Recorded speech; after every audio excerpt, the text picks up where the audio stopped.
शिक्षा क्षेत्र की बेजोर पत्रिका गुरुबर में आपका स्वागत है।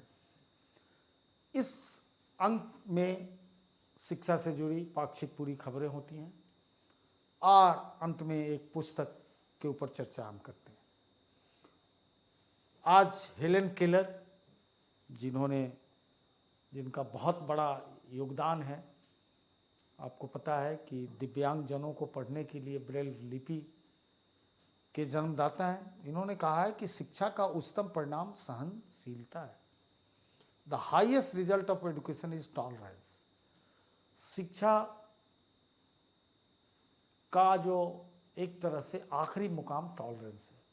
जहाँ सही सुनता नहीं है, इसका मतलब वो शिक्षा नहीं है। इसलिए इस बात को सदैव आप सब गुरु हैं या गुरु बनने वाले हैं, याद रखिए कि टॉलरेंस से कोई समझौता नहीं होना चाहिए। सुर्खियों पे एक नज़र डालते हैं। अब तकनीकी शिक्षा के दायरे में बीबीए और बीसीए जैसे कोर्स भी होंगे, यानी बैचलर इन बिजनेस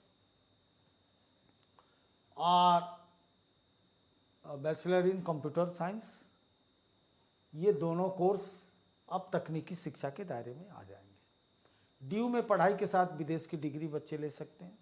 सीबीएसई 10वीं 12वीं में डिवीज़न अब नहीं देगा। देश भर के संस्कृत और वेद विद्यालय भी अब होंगे स्मार्ट। ऑक्सफोर्ड प्रेस ने rizz word of the year declare किया। पीछे मैंने बताया था कि जिन 4 वर्डों को सिलेक्ट किया गया था, जिसमें से फाइनल रीज होके आ गया। दिल्ली के 15,000 स्कूली छात्रों का स्वास्थ्य जोखिम में है और इसके लिए एक अनोखी योजना दिल्ली सरकार शुरू की है। खेल खेल में देवभाषा की शिक्षा, यानी संस्कृत की शिक्षा। उपाय कीजिए कि कोई छात्र पढ़ाई बीच में न छोड़े। ऐसे प्रयास करने की बात चल रही है, सबको करना चाहिए समाज में। और शिक्षा मंत्रालय शुरू करेगा IKS विकी, यानी Indian, I for Indian, K for knowledge, S for system. भारतीय ज्ञान परंपरा को विकिपीडिया जैसा होगा, जो कोई भी उसको खोज सकता है क्या है। एक अच्छी खबर है। उसके बाद अंत में वस्तुनिष्ठ प्रश्न, और वस्तुनिष्ठ प्रश्न के बाद अद्भुत भारतीय संस्कृति पे चर्चा करूंगा। अब तकनीकी शिक्षा के दायरे में बीबीए और बीसीए के कोर्स होंगे। अलग अलग नियामकों में बटी उस शिक्षा को एक नियामक के दायरे में लाने के लिए नई राष्ट्रीय शिक्षा नीति ने इसकी सिफारिश की है कि अलग अलग जो भी गवर्नमेंट के शिक्षा से कंसर्न अथॉरिटी हैं, उनको सिंगल बनाने का। तो अखिल भारतीय तकनीकी शिक्षा परिषद ने बीबीए बीसीए जैसे स्नातक पाठ्यक्रम को अपने दायरे में लाने की मंजूरी दे दी। साथ ही तकनीकी संस्थानों की गुणवत्ता ठीक करने और उस सकल नामांकन अनुपात, यानी ग्रॉस इनरोलमेंट रेशियो को भी बढ़ाने के लिए काम किए जा रहे हैं। और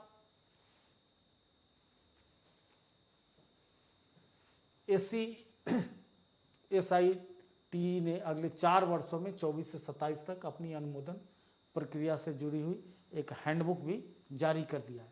इस हैंडबुक को तैयार करने के लिए परिषद ने जितने भी स्टेक होल्डर हैं उनके साथ लंबी बातचीत की है और इस दौरान 600 से अधिक सुझाव आए। अच्छा प्रदर्शन करने वाले तकनीकी संस्थानों को अब 3 साल का पहले रिकमेंडेशन प्रदान किया जाएगा। वही बेहतर प्रदर्शन करने वाले तकनीकी संस्थान को किसी भी पाठ्यक्रम में सीट बढ़ाने की अधिकतम सीमा से छूट और उन्हें अपना ऑफ कैंपस भी शुरू करने की अनुमति मिलेगी। इसके अतिरिक्त इस हैंडबुक में 2027 तक देश को दुनिया की तकनीकी शिक्षा का एक बड़ा हब बनाने का भी प्रतिबद्धता दिखाई गई है। बेहतर प्रदर्शन के आधार पर संस्थानों को ऑनलाइन कोर्स शुरू करने की मंजूरी भी दी जाएगी। ये तो रही खबर कि क्या सोच रहा है टेक्निकल एजुकेशन काउंसिल। उसके बाद ड्यू में पढ़ाई के साथ विदेश की डिग्री ले सकते हैं। दिल्ली विश्वविद्यालय के एकेडमिक परिषद ने एक बैठक में 2 शैक्षणिक कार्यक्रमों से जुड़ने के प्रस्ताव को स्वीकृत किया है। अब ड्यू में पढ़ाई करने वाले छात्र ड्यू के डिग्री के साथ देश विदेश के किसी भी शिक्षण संस्थान से डिस्टेंस एजुकेशन का दूरस्थ शिक्षा की डिग्री ले सकेंगे और पार्ट टाइम PhD भी कर सकेंगे। इससे जुड़ा प्रस्ताव भी पास किया गया कि पार्ट टाइम पीएचडी को भी कर दिया गया, जो फुल टाइम कोर्स था। सीबीएसई ने 10वीं और 12वीं को डिवीज़न नहीं देगा। अब 10वीं 12वीं में कोई डिवीज़न नहीं होगा। कुल मिला के कोई श्रेणी, विशेष योग्यता, कुल प्राप्तांक कुछ भी नहीं होगा। यदि किसी अभ्यर्थी ने 5 से अधिक विषय में परीक्षा दी है तो उसे प्रवेश देने वाले संस्थान या नियोक्ता उसके लिए सर्वश्रेष्ठ 5 विषयों पर विचार करने का फैसला कर सकता है। यदि उस शिक्षा या रोजगार के लिए अंक प्रतिशत आवश्यक हो तो गणना प्रवेश देने वाले संस्थान या नियोक्ता द्वारा की जा सकती है। वो अपने आधार पर उसकी गणना कर सकते हैं। इससे पहले सीबीएसई स्वस्थ प्रतिस्पर्धा बनाए रखने के उद्देश्य से वरीयता सूची जारी करने की परिपाटी भी समाप्त कर चुकी है। संस्कृत और वेद विद्यालय भी अब होंगे स्मार्ट। संस्कृत और वेद विद्यालय से अब सिर्फ वेद पाठी या फिर पूजा पाठ कराने वाले ही नहीं तैयार होंगे, स्मार्ट और हुनरमंद बच्चे भी तैयार किए जाएंगे। यदि किसी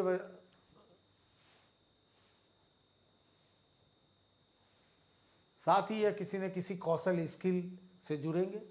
चूँकि राष्ट्रीय शिक्षा नीति के तहत देश भर के स्कूलों को स्मार्ट बनाया जा रहा है, इसलिए शिक्षा मंत्रालय ने कहा कि संस्कृत के जितने भी पाठशालाएँ हैं वो उसको अपडेट किया जाए, वो केवल कुछ चंद कोर्स में न रहे। ये एक अच्छी खबर है कि वहाँ जाकर संस्कृत का भी उत्थान होगा और दाल दलिया का भी उपाय होगा। ऑक्सफोर्ड यूनिवर्सिटी प्रेस ने बोलचाल के शब्द रीच को वर्ड ऑफ द ईयर घोषित किया है। यह शब्द संदौर और आकर्षण के लिए प्रयोग किया जाता है। 8 शब्दों की शॉर्टलिस्ट किया था जिसमें रीच को word of the year declare किया गया।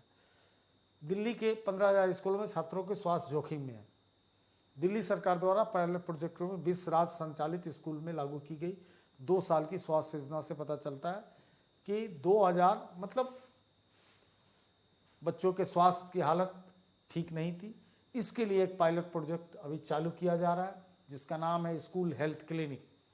इसके अंदर इस योजना को स्वास्थ्य परिवार कल्याण विभाग और शिक्षा विभाग द्वारा जनवरी 2022 में लागू की गई थी। पायलट प्रोजेक्ट के हिस्से के रूप में प्रत्येक स्कूल में एक नर्स, एक मनोवैज्ञानिक और क्लिनिक पोटा केबिन में बना के चलाया गया और एक प्रशिक्षित डॉक्टर को 5 स्कूल को समूहों को सौंपा गया। सरकार इस योजना का विस्तार करने की सोच रही है जिसे स्कूल हेल्थ क्लिनिक कहा जाएगा। आने वाले महीनों में शहर भर में 50 राज्य संचालित स्कूलों में और धीरे धीरे दिल्ली के सभी सरकारी स्कूलों में विस्तारित किया जाएगा। 7 दिसंबर को पायलट प्रोजेक्ट के हिस्से के रूप में जारी आंकड़ों के अवलोकन से पता चलता है कि 69% छात्र बॉडी मास इंडेक्स के रेड जोन में थे। इसका कारण जंक फूड का सेवन बढ़ाना और शारीरिक गतिविधियों का कम होना है। इसका मतलब है कि छात्र अनसैचुरेटेड फैट और कम पोषण मूल्य वाले सस्ते फास्ट फूड विकल्पों पर बहुत अधिक भरोसा करते हैं, जिससे बच्चों की लंबाई, समग्र विकास आदि प्रभावित होता है। तो इस तरह से ये अपने ढंग से एक बहुत ही बड़ा कदम है दिल्ली सरकार का और ये ज़रूरी था बच्चों के लिए। इसलिए इस पर कोई भी अगर क्वेश्चन पूछता है, हमारे वाइस प्रिंसिपल का इंटरव्यू चल रहा है, आप बोल सकते हैं कि दिल्ली सरकार की, आज किसी गुरु ने बोला भी है कि कुछ योजनाएं तो बड़ी अनोखी है, उसमें से यह एक योजना है कि स्कूल हेल्थ के ऊपर सरकार अच्छे से सोच रही है और ये बहुत ही पॉजिटिव रहने वाला है। उसके बाद इस खबर को पढ़ लीजिएगा, बहुत डिटेल में है। खेल खेल में देवभाषा की शिक्षा। विदिशा के उदयपुर स्थित विश्वविद्यालय नीलकंठेश्वर मंदिर के स्थापत्य कला पर हो रहे शोध के दौरान इस बात के प्रमाण मिले हैं कि 1000 साल पहले राजा भोज के काल में शिक्षा प्रदान करने की विधि बड़ी उन्नत थी। बच्चों को खेल खेल में पढ़ाई जाती थी। यहाँ नाक की आकृति के भीतर लिखी गई वर्णमाला से पता चलता है कि उस समय संस्कृत को सीखने समझने के लिए इस तरह का अनूठा तरकीब अपनाया गया था कि नाक की आकृति में वर्णमाला को लिखा गया। यह एक आकृति में पूरी देवनागरी लिपि की वर्णमाला है। माना जाता है कि इस तरह भोजकालीन संस्कृत पाठशाला देश में नहीं बल्कि विश्व में और कहीं नहीं मिला। तो 54 किलोमीटर दूर उदयपुर कस्बे में स्थित है और इसको Indian national trust for art and culture heritage इसकी देखभाल कर रहा है।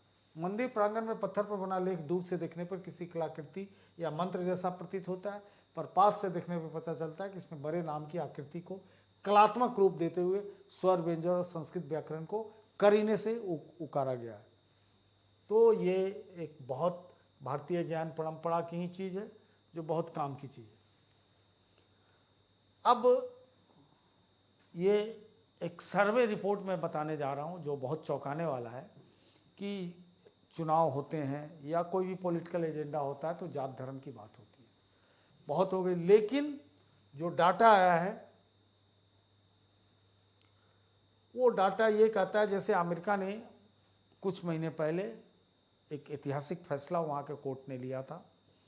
उसने कहा था कि किसी भी सूरत में अमेरिका के किसी भी विश्वविद्यालय में नस्ल के आधार पे आप एडमिशन में को रोकेंगे नहीं, जो एक बहुत बड़ी समस्या अमेरिका में रही है। कुछ जगह अभी भी बहानाबाजी करते थे, लेकिन बिल्कुल उसको रोक दिया गया। लेकिन हमारे देश में संविधान सबको बराबर मौका देता है, लेकिन फिर भी ऐसा हो रहा है कि पिछले 5 वर्षों में अनुसूचित जाति हो या अनुसूचित जनजाति हो या अन्य पिछड़ा वर्ग हो, इस सभी समुदाय के 13,626 छात्र छात्राओं ने केंद्रीय विश्वविद्यालय व तमाम उच्च शिक्षण संस्थान की पढ़ाई बीच में छोड़ दिया। 13,626 जिसमें एसटी है और एससी है और ओबीसी है। बताया है कि बीते 5 वर्ष में 4,596 ओबीसी, 2,424 एससी, 2,622 एसटी विद्यार्थियों ने केंद्रीय विद्यालयों को बीच में ही छोड़ दिया, जबकि इसी अवधि में 2,066 ओबीसी छात्र, 1,068 एससी, 408 एसटी विद्यार्थियों ने आईआईटी संस्थान को छोड़ा। कितनी दुखद बात है कि आप रिजर्वेशन दे रहे हैं, लेकिन उस कारणों को भी जानना होगा, समझना होगा। केवल जात के नाम पे वोट डालने से नहीं होगा। आईआईएम संस्थान की पढ़ाई को भी 163 ओबीसी, 188 एससी और 91 एसटी छात्रों ने त्याग दिया। जिन संस्थानों में दाखिला पाना एक ख्वाब होता है, वहाँ पहुँचकर बीच में निकल जाना कितनी दुख की बात है। आज इस देश को इस पर सोचना चाहिए, और ख़ासकर नीति नियामक को, सत्ता वाले लोगों को जो ऐसा करते हैं। देखिए, चूँकि इसके 2-3 कारण होते हैं, आर्थिक रूप से, मानसिक रूप से वहाँ पर एडजस्ट नहीं हो पाना, आर्थिक परेशानी होना। तो वर्ष 2021 में साल 2014 से 21 के बीच देश भर के आईआईटी, आईआईएम, एनआईटी और केंद्रीय विश्वविद्यालय समेत उच्च शिक्षण 120 से ज़्यादा छात्रों ने आत्महत्या की। इसमें 68 छात्र आरक्षित समुदाय से थे, मतलब इसमें भी 50% से ज़्यादा रिजर्व कैटेगरी से थे। Tata institute of social science, Indian institute of science Bengaluru, bits Pilani, Christ university Bengaluru के शोधकर्ताओं ने एक समूह द्वारा किए गए सर्वेक्षण के अनुसार कई विश्वविद्यालय ने अभी तक यूजीसी द्वारा जाति आधारित भेदभाव को खत्म करने के लिए जारी निर्देश को भी लागू नहीं किया। यह सच है कि हमारे अंदर शिक्षा ही उस समानता, आत्मसम्मान और जागरूकता के भाव का निर्माण करती है जो किसी विकसित समाज का आधार हो सकता है। तो शिक्षा ही आपको हर तरह की ग्रंथियों से मुक्ति दिलाएगी। पढ़ाई बीच में छोड़ने वाले विद्यार्थियों को यह नहीं भूलना चाहिए कि बाबा साहब अम्बेडकर की कलम 1-2 नहीं बल्कि कई थीसिस को लिखती चली गई थी।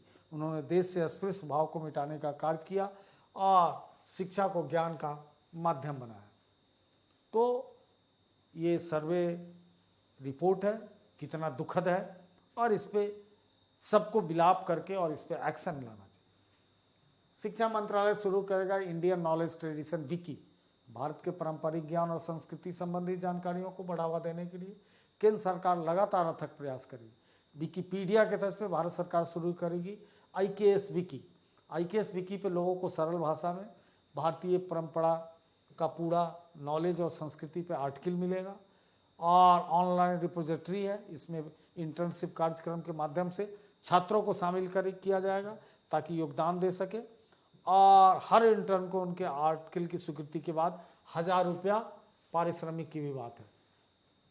तो ये एक तरह से नई शिक्षा नीति का ही एक प्रभाव है, और एक अच्छी बात है कि ताकि नॉलेज छन के तो आए। ऑक्सफोर्ड प्रेस न किस शब्द को वर्ड ऑफ द ईयर चुना है, ये वस्तुनिष्ठ है, तो आप जान ही गए कि रीच को चुना है। ये आपके परीक्षा के लिए बहुत इंपॉर्टेंट है, इसलिए इसको देता हूँ। शिक्षा मंत्रालय ने देश भर के संस्कृत और वेद विद्यालय को स्मार्ट बनाने का जिम्मा किस राष्ट्रीय संस्कृत शिक्षा बोर्ड को दिया है? तो संदीपनी, कौमुदनी, शंकराचार्य, पाणिनि। संदीपनी ऋषि वो थे जहाँ स्वयं भगवान कृष्ण ने शिक्षा ग्रहण की थी, ये जान जाइए। और सुदामा भी। केंद्रीय माध्यमिक शिक्षा बोर्ड द्वारा आयोजित 10 और 12 की परीक्षा से कौन सा कथन गलत है? तो केंद्रीय माध्यमिक शिक्षा 10वीं 12वीं बोर्ड परीक्षा आप कोई डिवीज़न नहीं देगा, बोर्ड द्वारा परिणाम में कुल प्राप्तांक भी नहीं दिए जाएंगे, बोर्ड द्वारा डिस्टिंक्शन नहीं दिया जाएगा, ये सब सही है। लेकिन तीसरा नंबर, बोर्ड द्वारा वरीयता सूची नहीं जारी की जाएगी। स्वास्थ्य और परिवार कल्याण विभाग, शिक्षा विभाग द्वारा जनवरी निम्नलिखित में से कौन सी योजना लागू की गई थी? School health clinic, red zone, स्वास्थ्य और पोषण योजना, इसमें से कोई नहीं। दिल्ली सरकार ने स्कूल हेल्थ क्लिनिक के अंदर प्रत्येक स्कूल को पोटा कोविन में क्या स्थापित किया? तो इसका एक नर्स, एक क्लिनिक, एक मनोवैज्ञानिक, बिल्कुल ये तीनों के लिए पोटा कोविन में व्यवस्था की। एनईपी के अंतर्गत अखिल भारतीय तकनीकी शिक्षा परिषद किस स्नातक पाठ्यक्रम को अपने दायरे में लाने की मंजूरी दिया है? तो बीबीए और बीसीए। एआईसीटी ने अपने हैंडबुक में किस वर्ष तक देश दुनिया में तकनीकी शिक्षा का एक बड़ा हब बनाने का संकल्प लिया है? तो 2030, 2042, 2035, 2047 तक। चौथा आंसर सही होगा। कौन सा कथन सही है? अब दिल्ली विश्वविद्यालय में पढ़ाई के साथ डीयू की डिग्री के साथ देश विदेश डिग्री लेंगे। डीयू में अब पार्ट टाइम पीएचडी हो सकता है। दिल्ली विश्वविद्यालय के अकादमिक परिषद में उपरोक्त स्वीकृति दी गई है। इस चारों कथन सत्य है। देश भर के संस्कृत और वेद विद्यालयों के संबंध में कौन सा कथन सही नहीं है? अब इन विश्वविद्यालय में हुनरमंद बच्चे तैयार होंगे, बिल्कुल सही है। अब इन विश्वविद्यालय के बच्चे कंप्यूटर पर काम करने में दक्ष होंगे, बिल्कुल सही है। इन विश्वविद्यालय के बच्चे किसी न किसी कौशल में पारंगत होंगे, बिल्कुल सही है। महर्षि वाल्मीकि राष्ट्रीय संस्कृत शिक्षा बोर्ड को संस्कृत और वेद विद्यालयों के नियमितीकरण के लिए गठित किया गया है, ये गलत है। अब हम आते हैं संजय उवाचो। ये भारतीय संस्कृति के एक अद्भुत पुस्तक है। स्ट्रेट फॉरवर्ड पब्लिशर ने इसको प्रकाशित किया है। भारत की संस्कृति दुनिया के चंद पुराने संस्कृतियों में या सभ्यता में एक है, और इसके संस्कृति में जो ब्यूटी है, अगर हड़प्पा काल को छोड़ दें तो चूंकि भारत का विस्तार हड़प्पा का एक्सटेंशन नहीं है, हड़प्पा अपने शीर्ष पे अपेक्स पे जाके सीधा वो ध्वस्त हो जाती है। वैदिक काल से एक संघर्ष से संस्कृति का विकास शुरू होता है और जिसके विस्तार आज हम लोग हैं। तो संस्कृति में उन सारे चीज़ों को सम्मिलित किया जाता है। बहुत छोटी से छोटी चीज़, आपका मानवीय व्यवहार, आपका खान पान, आपके वस्त्र, आपका रहन सहन, आपकी भाषा, आपके रहने का तरीका, आपका घर के चॉइसेस, कलर्स, खिड़कियाँ, और आपके लोक मंगल की भावना, आपके मनोरंजन की भावना, आपकी पूजा पाठ, आपका पेंटिंग, तो हर चीज़ संस्कृति का पार्ट है। लेकिन जब वो किसी प्रतियोगिता परीक्षा के लिए इम्पोर्टेंट होता है तो बहुत सिस्टमेटिक उसका अध्ययन करना पड़ता है। आलोच्य पुस्तक में इसके कंटेंट को मैं बताना चाहूँगा कि कितना विस्तृत कंटेंट है, कि क्या आप इसकी अवहेलना कर लेंगे? किसी में नहीं दम है। पहला चैप्टर है भारतीय संस्कृति एक परिचय, पूरा डेवलपमेंटल स्वरूप है। उसके बाद भारत के अंदर जितने भी धर्म हैं वो सारे धर्म के बारे में है। भारतीय में जो दर्शन की परंपरा है उस पर है। उसके बाद धार्मिक आंदोलन पे है। आधुनिक भारत के सामाजिक धार्मिक आंदोलन है। भारतीय नृत्य, नाटक, मेले त्योहार, सिनेमा, संगीत, भाषाएं, साहित्य, शिल्प, स्थापत्य कला, मूर्तिकला, भारतीय चित्रकला, सांस्कृतिक गतिविधियों से संबंधित संस्थाएं, भारतीय समाज और संस्कृति, संस्कृतिकरण और पश्चिमीकरण क्या है, भारत के पर्यटन स्थल, भारतीय संस्कृति विविधता में एकता, भारत की विश्व संस्कृति को क्या देन है, और भारत में शिक्षा का स्वरूप, यानी आज तक की सारी चीज़ों को रखा गया। चाहे वो नए पार्लियामेंट के बनने की जो चीज़ है उसको भी इस किताब के अंदर रखा गया। और इसका मूल्य मात्र बहुत सस्ता है, और आप चाहें गुरुवर के लिए विशेष सुविधा है, 399 रुपये का। आप ऑफिस में बात करें तो अच्छा खासा इस पर डिस्काउंट और छूट आपको मिल सकता है। ज़रूर हर आदमी को ये किताब पढ़नी चाहिए। जय हिंद।